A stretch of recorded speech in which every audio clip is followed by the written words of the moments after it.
Joey, do your job, mate. King of Moomba. Sort it out. Yeah. How are you, Tone? You good? Yeah, good. No, always good. Every day I wake up's a bonus, so at my age. You'll get there, you two blokes. We might not. No, it's good. No, it's good. I got 6 grandkids now and another one on the way. Wow. Don't know if you knew that, Heater. Did you know that? Oh, I didn't know that. Yeah, bloody hell. Well, no one tells We're me. very anything. close in the Shaw I'm family. I'm the black sheep of the family. Mum and Dad would probably know. They just probably told Well, Reece. I don't. Yeah, Amber, my youngest daughter, she's having a baby. So Oh, yeah, congratulations. so we're going to have 7. We've got 5 boys and a girl. Hope we get a girl, just for Lara, my little granddaughter's sake. It's too a bit many harsh. boys. Yeah, too many boys. They're running them up. Although, no, she runs a whole lot. Yeah, well, that's More male Shaws going around is not a good thing. They're Yeah, dangerous. but anyway. It's dangerous. So that's it. What do you make of the current game? You played obviously in a different era. Do you Yeah. enjoy watching it? Do you? No, not all the time, but I enjoy the sort of tactical background of it. Like, yeah, you wouldn't believe this, days. You know, Heater knows, but I played state basketball before I came vertically challenged, and so I love the idea of how cutting angles and know how to defend. Because I was a tagging midfielder most of my career, played on hopefully the best player of the opposition, knocked him out and did what you had to do. So when I see the game now, I have a look at it and there's team defence and there's a lot of congestion, but good sides play pretty good footy. It's the shockers down below who sort of bring it down, especially after halfway during the year. They don't want to get beaten by big margins, so they go defensive, and it's a bit of a shame that way. Could you play in the modern game? Nah, probably. Would you, or would you Well, get I a was game? a contested player. That's what I did. That was my job, to go in and get the ball and get it out. There's a lot of that stuff, but physiology-wise, you're talking midfielders 6'3". I'm probably 94k, 90k's, and pretty hard to shift. You'd have to do a few dirty things to get them down, but we'd have a dip at it. I think up in the head I could, but physically probably not. Do you think there's a spot for the tagger in the modern game? Do you get annoyed like some of us when you watch blokes have 40 touches every week? And people say they're untaggable. That's Yeah, no, yeah. Look, let me tell you, you want to go to Collingwood. I don't know where we're dated on this show, but go to Collingwood and Western Bulldogs. You let Bontempelli have 40 possessions, kick 2 goals, and dominate, especially like the last quarter. I thought Jack Crisp was probably a good role. Yeah, there's always a time that somewhere along the line you've got to say, okay, team defence isn't working.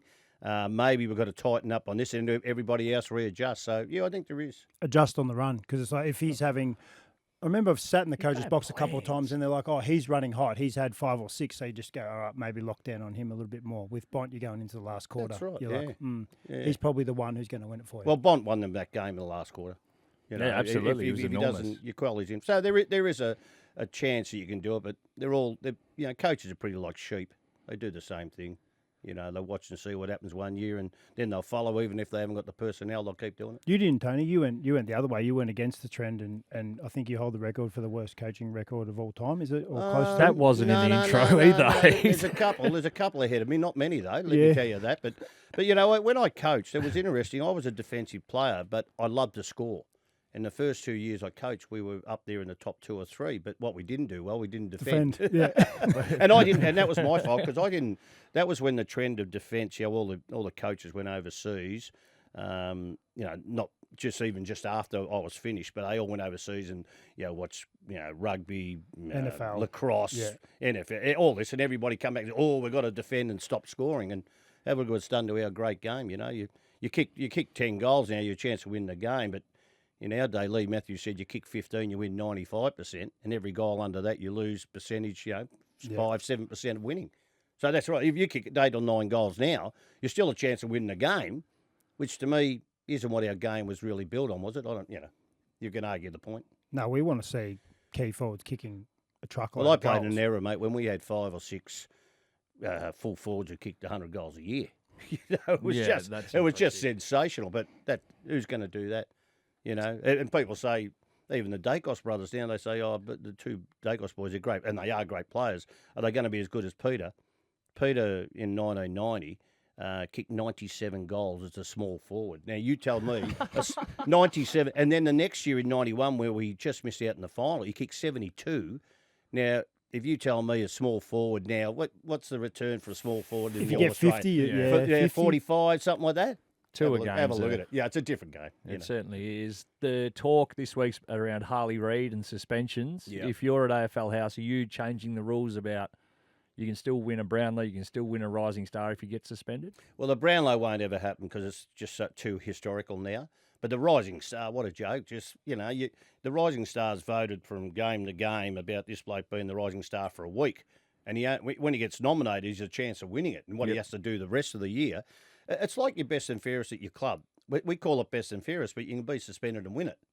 So, we were literally just saying that before. You can win the best and fairest at your club, and you're not necessarily the fairest. But even the umpires aren't giving votes on Brownlow night on the fairest player. No. They are giving vote. They don't go, oh, geez, he was kind and picked him up off the ground. That was fair. They go, no, it's the best player. The Brownlow is the best player on the ground, not the fairest. No, but the fairest is the criteria of the Brownlow. I don't know what the Rising Star, if there's something in a little line down the bottom, you've got to not be suspended. I've never seen it.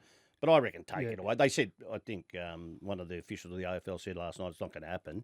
But, yeah, I'm with you. I reckon Rising Star, best and fairest in your club, that's what it is. You can still get suspended. You get a week for tackling someone, though, Heath. And it's just bad luck. There's how they land or they leave with their head. Does that make you a dirty player? Does that make you these days, less apparently fair? It does. But it's not. And the thing is, it's a tackle, which is a part of the game. If you do it correctly, then you might get a free kick. If you do it incorrectly, there's a free kick against you. But now that suspension's been rolled in. Toby Green averaged 34 touches in his first year as a midfielder at the Giants, but he got suspended for 1 week, so he missed out on the Rising Star as well. Yeah. And I think Dustin Martin was the same. So it's like, do they really care about the Rising Star that much? Not really. We're not guaranteeing that Harley Reid or Darcy were actually going to win it. What if they have a shit second half of the year and someone goes... I guarantee you Harley Reid or Sam Darcy was going to be one of the winners. Maybe they were. Look, the other thing that hurts me about the tackle is that you tackle a bloke in a sling tackle and he doesn't get knocked out, you get 1 to 2 weeks. If you knock him out, you'll get 4. Yep. Now, it's all come down to what happens with the tap, but how do you know how he's going to hit his head once you start a sling tackle? So, all these things are thrown up. I thought the adjustment of the new holding the ball rule, it's going to have... I thought it was good. You could just see a little bit more awareness of trying to get rid of the ball. See, a lot of them just want the contest now. They want a stoppage. And they're not trying to get rid of the ball, but they want a stoppage. I'd go a bit further on that. I've always thought, it's like teaching little kids. If you dive in on the ball, we don't want you losing your feet. We want you keeping your feet. Well, if our blokes are on the ground on their knees and they pull the ball in, to me, that is your prior opportunity gone. You protect him, head, whatever. First man in gets protection. But then if a bloke comes over and uses a technique of holding the ball in, it's like holding the ball in when you tackle. So he's saying, I'm going to try and hold this in to get a free kick. But we all know it, that bloke, and it's going to be a free kick, that bloke will try and knock the ball out. I reckon you did it for 1 week and said, it's bang, we're going to pay that free kick. The game, it will change overnight. It's like, I don't like the centre bounce because it makes the umpires look like idiots when they've got to recall it. And everybody goes... the actual bounce. The bounce itself, after a goal. Because they throw it up around the ground. And then the next minute, when they stuff up a bounce and it goes out of the circle, bring it back. They'll throw it up again. They don't want to bounce it because they're scared. And we don't want to embarrass umpires. So if you threw the ball up, I reckon within 1 week you wouldn't even know it was nearly in the game ever again. Wouldn't. Only time they look at that is grand final day. Yeah. Well, you've got to remember, we've had great adjudicating umpires who missed out because they couldn't bounce the ball.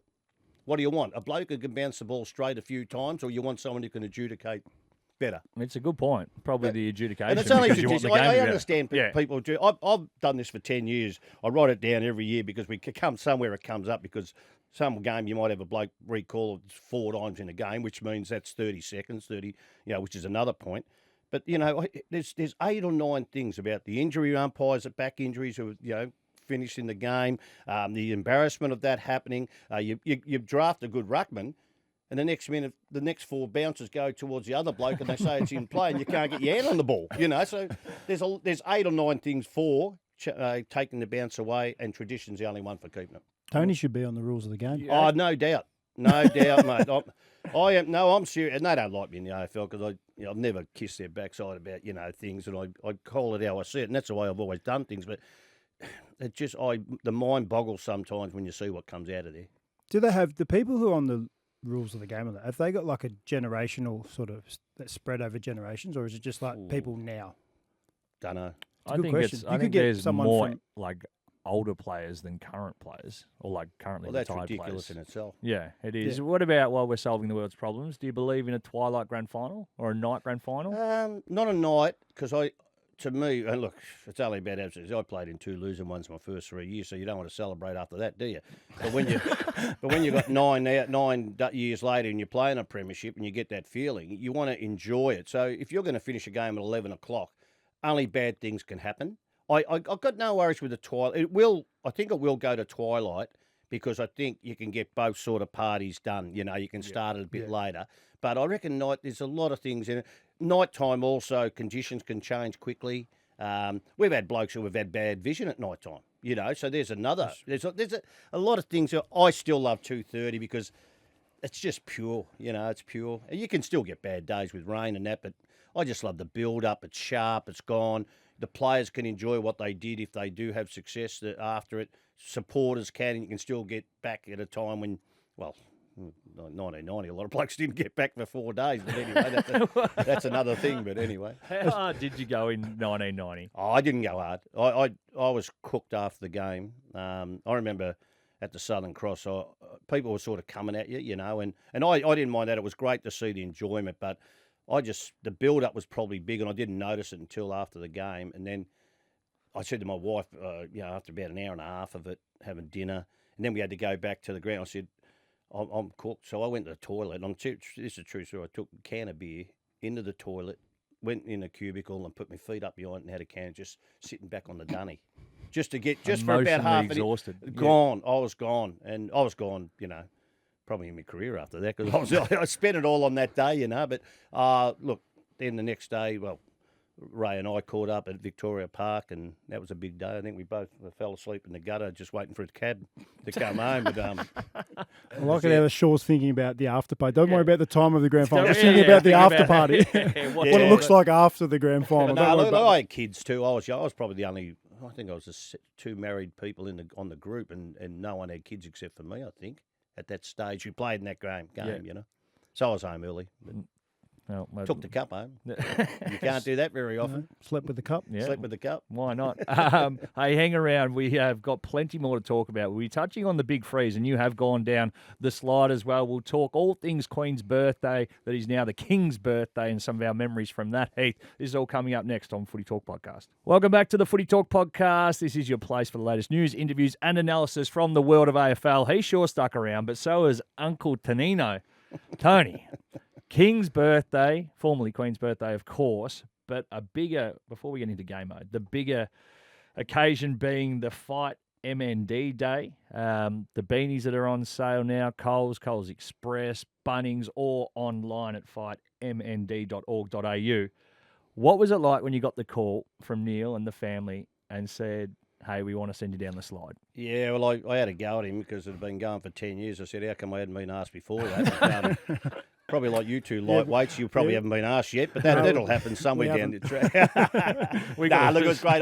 Matter of fact, I played against Neil, and Neil didn't play a lot of footy because of his knee injuries, but I played against Neil and of course coached. Look, what he's done has just been incredible. So I went down as Beetlejuice because it's sort of the black and white sort of thing. He wore black and white. He had a bit of an attitude, bit out there. Yeah. I liked him. He had a bit of fun. I like taking the mickey out of things, you know.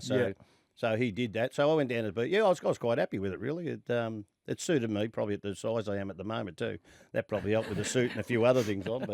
But no, it was good fun. And you know, I get my hat every year now, but I buy one also. But I do get my hat every year with my number on it. And it was just fantastic day. It's getting bigger and bigger and bigger. Yeah. And you see, even now is like the build-up, like even the weeks previous, the beanies are everywhere, and they're just walking around the street. Local footy, they're like everywhere. Interstate too now, just Victoria. No, it's great. What do you reckon, like how big could this actually get? Like they raise a lot of money, but how actually big could it get? Oh, can it go international? Probably not, but it'll just keep going and it'll be creepy. There'll be people who don't understand, especially in non-AFL states as such. You call them that, but every state's an AFL state in a way. But if it started going to rugby, and that will happen too if this, that could work over to the other side because, it's not just, we've got Storm here in Melbourne, so the affiliation with AFL and Storm and Rugby League, that starts here, and then they can help it push everywhere. Oh, look. They get around at the Storm boys. Yeah, let's hope. Yeah, no doubt. And everybody does because it is such a great cause. Neil, obviously being the face of it, and still what he's doing. That and any sports involved in it, you can have any character, not just sport, but TV, whatever it is. 3 million by Monday is what they're trying to achieve. That's sort of the catch cry for this year's cause and trying to get behind it, which will be an amazing effort. So if you are in a position to buy a beanie or donate, please do that. After we see the sliders go down, there is a massive game of football to go, Heath. The Pies, who are beaten up, proper smashed up, taking on the D's, who were shithouse up in the Alice. Did they drop from 4th to 10th or something? Yep. Melbourne. So they're out of the 8, and the Pies are out of the 8 as well. 9th so v 10th. It's a big game. I didn't think, obviously before that game, Melbourne lost to West Coast over there, but no one really thought anything of it. They're doing all right. Average performance the week after then, they get flogged by Freo up there.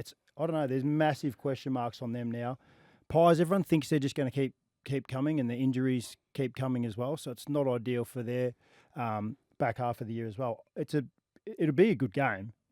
But for the loser, it's a bit of danger signs. Yeah, probably more Melbourne, I'm thinking, because if they don't beat Collingwood now, I know the West Coast Eagles one, that can happen when you think this is going to happen. And it's not far between the worst and the best, and they were the worst West Coast. But the pressure, to me, the one thing in games that stand out is that pressure, even from quarter to quarter, 15 minute to 15 minute, the pressure factor is so important. Yep. And you can't stop the momentum. I don't know, you've got 8 bloody assistant coaches in every box and no one can stop momentum. Like in our day, we'd have a blue, Well, you Pause would. the whole game. You would. You'd stop momentum, You just get something going, and the good thing is you could probably work it around nowadays because we didn't, today you kick a goal and you're off the ground because you're in a rotation and it's only been 2 minutes into the first quarter, but you're stuffed. Well, in other words, what a load of crap, But, I reckon Melbourne was I know the West Coast, it's a mentality thing, but it looked like an outlier to me. I thought Melbourne could win the premiership this year with everything going. But that was pretty ordinary, wasn't it? You said your terminology was probably right. But I think they'll bounce back. I think they're too good not to bounce back. The Pies are just going through hell at the moment. You've lost 7 blokes out of a forward line in a premiership year who were in there and through there, and you haven't got them available. Now, come on. How do you get around that? I don't care who it is. By the numbers in that Melbourne defeat, though, it is horrible. Freo had 444 possessions, which is off the charts. That's a lot. They had 31 more inside 50s, 25 more clearances, 12 of those centre clearance, and plus 42 in contested possession. Does that? And this is where I'm a bit with you going, right, we've just put that to a side, expect a response. But I think with Geelong, I've been doing that a little bit as well, going, no, they'll steady the ship. Lost 5 in a row. Out of form is out of form. You lose, fall in against Richmond. In a row and then win against Richmond. And struggle. Correct. I was down there that night and they've got other issues, Geelong, and I think it's been hidden under a lot of things, but the way Melbourne sliced them apart, that was about 5 weeks ago. Yep. And then ever since sides were doing, you hit the 45, try and bring their defence up a bit, get up and keep the ball rolling and keep it out of their hands. Yep. That's what happened. And they've been found out a bit, and I think the injury. Everybody's had injuries, But it'll be a great game. Collingwood Melbourne. It's always great. I don't know, 80,000. To stop momentum, obviously it's hard. You can't start a blue because they just fake an injury. Anyway. Fake an injury, maybe well, it's not to play for that now. If not you just Premier lay League down. soccer. Yeah, true. You probably could do that, or if you have the ball, you just kick it 50 rows back on the wing, out in the full. Yeah. Or There's no footies out there, so you can sit there and go, all right, let's take a deep breath here. Yeah. Is that time wasting? Yes. And that Yeah, would but be you still got to go get the ball. Would you get done deliberate or time That wasting? will be deliberate and 50-metre penalty. Do you reckon it'll be 50? Do you reckon the umpire be smarter? You'd be able to do it. Accidentally, just it won't be. pop it Yours over would be 30 from the Yours boundary. would be 8 rows back Accidentally kick it. I'll get off it the to left row off 8. the side. Yeah, it still takes its time. And if you have a Collingwood supporter grab it, Gee, I don't know, Heafy boy. I've thought about that, like kicking. Well, yeah, kicking out of full was common for me, but sometimes it's like, Rather than kick it long down the line, you see there's a spare man there and he takes a mark, uncontested, go bang through. You're better off if there's pressure coming forever, just kicking it out the full. No, kicking it 5 rows back and going, oh, I made a mistake, and then you get time to actually set up. That's thinking outside. There's going to be a brave in that little box. So not only have you kicked it out on the full for minus Supercoach points, you're going to give up a 50 and a goal against. See, because you can only, where can you do it, Heath? If you did it just outside the defensive 50 and they give you 50, you're having a shot at goal from the goal square, mate. So if you go to the wing, they're still getting inside. Do you get a 50? Do you get a 50? Hold on, if you go forward and you want to waste time, you're just outside your forward 50 arc and you kick it out in the full, they'll be saying, what's this idiot doing? He's not the greatest thinker at times, No, nephew. It's a good point. It's a good point. And mate. he's still going on having played more games than me. He did. Let me tell you, if I could kick in from full back too, like he did, and get 12 easy possessions per game. You reckon I got sacked because of form? Who's the? It wasn't form. Who It is was the just best didn't want me Shaw? anymore. Who's the best Shaw in the family? Are we talking about talent-wise or like No. Well, like just if career-wise? you sit down and you actually all honestly had appraisal of your careers, If I saw natural like talent, premiership captain. I never saw versus- Neville play. No, I saw Neville play. Neville could do, but I still think Ray was the most skillful of the lot. But this bloke, he is pretty skillful too.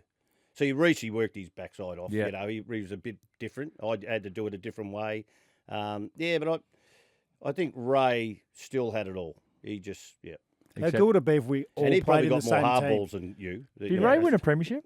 No, he Who? lost 4 grand finals. Four. He won a 4. pre-season. I was in that 2 of them, so there you go. It was looking good. Imagine all the Shaws in that one team. Oh, Imagine coaching would've that. won What an premiership. absolute nightmate. We would have won. We would have won. well, you can have a More in a nightmare. row than If anyone. your winners, nightmares don't worry, mate. You Okay. just, you know. Jesus. That was shut down pretty quickly. What was I had a thought just then that has eluded me. It wasn't kicking the ball out in full, was wasn't it? kicking the ball out on the full. Oh, that's frustrating. That took you another spot. We were talking about Melbourne Collingwood, but that's a big game. But anyway. Well, what was I going to say? This is the beauty of podcasting. You can actually stop and think. Yeah. What the fuck was I going to ask you? Yeah, It's your family. No. Nah. That's all right. Just wrap it. We're We're done now. We're done. Oh, no, that's what I was going to. So right now, we've spoken about the Pies and the Ds. Who is going to win the flag? Who's playing off in the flag if you crystal ball it from here? Oh, boy. Well, you can't go past Sydney. They'll qualify that high. They're going to have 2 home games. They're hard to beat there, but they're just going beautifully at the moment. I love the way that they play the game. Got magnificent kicks out of half back. They got blokes who split the game open from the contest. See, probably they look at Melbourne a little bit, and maybe the Western Bulldogs. They need someone to split. Yep. Matter of fact, when Ed Richards went in there, he is a line splitter, and I love those type of players, the meters game. You get some blokes who are getting 30, 40 possessions a game, and their metres gained are 120 metres. You think, well, what's going on, mate? What are you doing? And they're the ones you don't have to take. And they're the ones they're not damaging. you don't have to worry about them. You don't have to worry about them. But, Sydney, I still think GWS, but GWS have real problems within games that they have these 15-minute lulls and get scored against. And you've got to be better than that. But I think talent-wise, they've got enough to do it, So it's an amazing year, only probably because of a lot of injuries to the good sides, but just how sides are going. Like Fremantle, what was that? I don't trust them. No. Port Adelaide, I don't trust them. Yeah, I don't trust the reckon you've got to Bulldogs. trust when you're thinking about premiership favourites and premiership sides. And I trust Sydney. I think GWS do it for long enough, but I still got little issue about them. Like the Pies, the other thing is who do you get back? How long before they're playing good footy again, and then the whole gelling of the team. You could have 7 or 8 blokes coming back in the last 10 weeks, but at different times. How does that work? You It's hard to get over. You trust the Pies' effort every week. Oh, It's just yeah. whether the Their personnel system. comes Back, and the yeah. system's good enough. Yeah. Very good. All right. Sounds like you've got trust issues and you've got thinking issues with that kick it out of bounds on the full. This has been the Footy Talk podcast. If you are, as we said, in a position to go on and help donate to the Fight MND cause, you get yourself a beanie at the outlets or jump online at fightmnd.org.au. On Monday, Joey and Rui will be back on Tuesday to unpack all the action from the weekend and set the agenda. No doubt Rui will be talking about Nathan Buckley coaching Tasmania. This has been the Footy Talk podcast.